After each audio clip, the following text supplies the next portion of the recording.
नमस्कार, आप सभी का स्वागत है मेरे YouTube channel concept with Saurabh. मैं सौरभ शर्मा आज आपके साथ डिस्कस करूंगा क्वेश्चन नंबर 9 को, जिसमें हमें साइन -11π/3 की वैल्यूज को बताना है।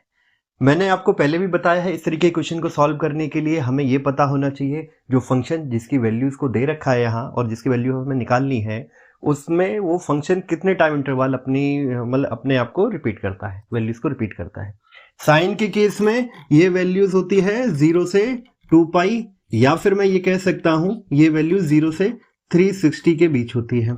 मैंने आपको पहले भी बताया हुआ है, अपने पुराने वीडियो में डिस्कस किया हुआ है कि इस तरीके के एंगल को हम क्या करेंगे, 0 से 2π या उसके मल्टीपल, यानी कि 2π के मल्टीपल को इसमें ऐड कर देंगे। ऐड क्यों करेंगे? क्योंकि हमारा एंगल निगेटिव दे रखा है।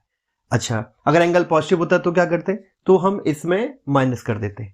अब ये कितना माइनस होगा, ये निर्भर करेगा कि हमारा जो ये एंगल है ये 0 से 2π के बीच आ जाए मिनिमम वैल्यू पे, जिसे हम इजीली कैलकुलेट कर पाए। आइए समझते हैं मैं क्या बात कर रहा हूं। हमें दे रखा है साइन -11π/3, ठीक बात है।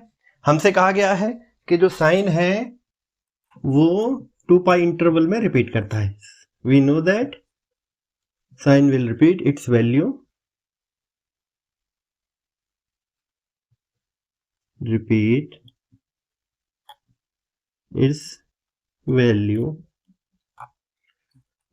after the interval of 2π।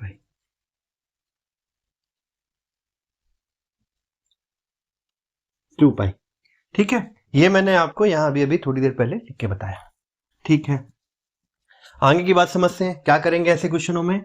Sign दे रखा है, मैंने कहा था आपसे कि जब कभी ये एंगल पॉजिटिव दिया जाता है तो हम 0 से 2π यानी 2π के मल्टीपल या 2π इनको या तो ऐड करेंगे अगर एंगल नेगेटिव है। अगर एंगल पॉजिटिव होता तो हम क्या करेंगे? माइनस करेंगे। ऐसा क्यों करते हैं? ऐसा इसलिए करते हैं कि जो साइन है हमारे अभी के क्वेश्चन के केस में, इसका जो एंगल है वो 0 से 2π के बीच हमें मिल जाए और मिनिमम वैल्यू पे मिल जाए तो हम इजिली कैलकुलेट कर पाएंगे। तो मैंने क्या किया, 11π/3 दे रखा था, तो ये तो क्लियर हो गया कि मैं 2π या उसके मल्टीपल को ऐड करूंगा। कितना ऐड करूंगा ये देखता हूं। अगर मैं यहाँ जगह खाली छोड़ देता हूं क्योंकि अभी मैं फाइनल नहीं कर रहा हूं कितना मैं ऐड करने वाला हूं। ठीक है, अगर मैंने यहाँ पाई ऐड किया तो जब हम इस इक्वेशन को सॉल्व करेंगे तो हमारी वैल्यू आएगी 9π/3 माइनस में, जो कि निगेटिव वैल्यू है। मैंने आपको अभी बताया हम क्या करेंगे, उतनी वैल्यूज को ऐड करेंगे जिससे ये पॉजिटिव हो जाए।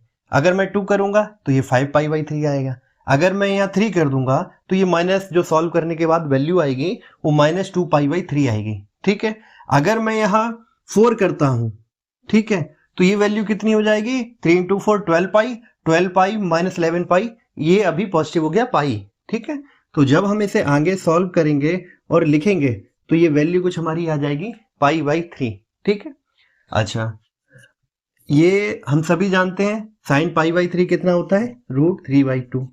यही आपका आंसर है। क्वेश्चन मैंने ऐसे 3 या 4 क्वेश्चन पहले ही वीडियो में डिस्कस किए हुए हैं, इसलिए और ज़्यादा डिटेल में मैं इसे डिस्कस नहीं कर रहा हूं। या अगर अभी भी आपको कोई डाउट है तो कमेंट कीजिएगा।